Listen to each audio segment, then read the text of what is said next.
વાત સાંભળી છે કે આ 2000 વર્ષ જૂની મા અંબાની મૂર્તિ છે ને એ આ કોઈ સ્થાપિત મૂર્તિ નથી। જય માતાજી મિત્રો, જો આ ભાદરવી પૂનમના મેળામાં તમે પણ અંબાજી મા અંબાના દર્શન કરવા જવાના હો તો અહીંયા દર્શન કરવા જરૂરથી આવજો, કારણ કે અહીંયા તમે દર્શન કરીને જશો તો જ તમારા દર્શન છે પૂર્ણ થશે। જી હા મિત્રો, આપણે વાત કરવાના છીએ આજે દાંતામાં આવેલા મા અંબાના મંદિરની। આ મંદિર છે 2000 વર્ષ કરતાં પણ જૂનું છે અને મિત્રો અહીંયા એવું કહેવામાં આવે છે કે અહીંયા ચલિત મૂર્તિ છે મા અંબાની અને અહીંયા માતાજીની મૂર્તિ છે એના પહેલાં દર્શન કરવાના। અને અત્યારે તમે જોઈ શકો છો અહીંયા ઘણા બધા લોકો મા અંબાના દર્શન કરવા માટે આવેલા છે અને અહીંયા કહેવત એવી છે કે પહેલાં અહીંયા દર્શન કરવાના અને અહીંયાથી દર્શન કરીને પછી તમારે જે માતાજીનું મંદિર છે જે ગબ્બરથી નીચે આવેલું છે અહીંયા દર્શન કરવાના અને અહીંયા દર્શન કર્યા પછી ગબ્બર ઉપર જવાનું ને ગબ્બર ઉપર જ્યોતના દર્શન કરવાથી તમારી જે યાત્રા છે પૂર્ણ થાય છે અને દર્શન પૂરા થાય છે એવું કહેવામાં આવે છે। ને અહીંયા તમે જોઈ શકો છો અમે તમને દર્શન પણ કરાવવાના છે। મહેલ છે અત્યારે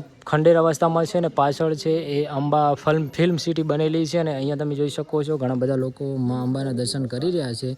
અમે તમને દર્શન કરાવીશું। તો મિત્રો આજે હું તમને હવે દર્શન કરાવવા જઈ રહ્યો છું મા અંબાની 2000 વર્ષ કરતાં પણ જૂની મૂર્તિના। અને આ મૂર્તિ છે હું તમને બતાવી દઉં છું। પહેલાં તો આ છે ને અંબાજી માતાની જે ચલિત મૂર્તિ કહેવાય છે, આ કોઈ સ્થાપિત મૂર્તિ નથી। મિત્રો તમે જોઈ શકો છો અહીંયા માતાજીની મૂર્તિ જોવા મળી રહી છે। જે તે સમયમાં રાજા મહારાજાઓ પોતાનું જે રાજ્ય છે એ બીજી જગ્યાએ લડી અને જીતતા હતા અથવા તો ત્યાં રાજ કરતા, ત્યાં આ માતાજીની મૂર્તિ લઈને જતા હતા, એટલે કે માતાજીને સાથે લઈને ચાલતા હતા।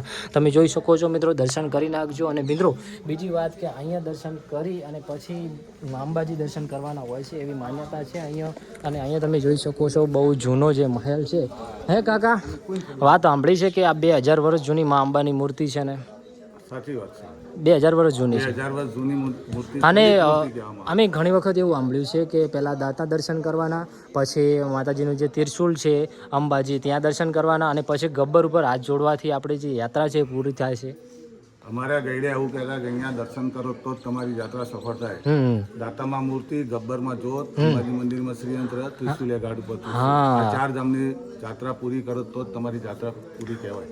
હા મિત્રો, તો તમે સાંભળ્યું એ રીતનું અહીંયા છે કે પહેલાં અહીંયા દર્શન કરવાના, પછી એ કીધું બાપુએ કે એ રીતના અહીંયા ત્રિશુલના દર્શન કરવાના, પછી ગબ્બર ઉપર છે જ્યોતના દર્શન કરવાના, ત્યારે તમારી યાત્રા પૂરી થાય છે। બાકી અહીંયા તમે જોઈ શકો છો બહુ જૂનો મહેલ છે અને જે તે સમયમાં રાજાઓ જે અભ્યાસિક કરતા હતા, રાજ તિલક કરતા હતા, ત્યારે અહીંયા કરવામાં આવતું હતું માતાજીની સામે। અને અત્યારે પણ અહીં મંદિર આપણને જોવા મળી રહ્યું છે। તો વિડીયો ગમે વિડીયો લાઈક કરી ચેનલને સબસ્ક્રાઈબ કરી નાખજો। મળશું નવા વિડીયો સાથે, ત્યાં સુધી બાય બાય।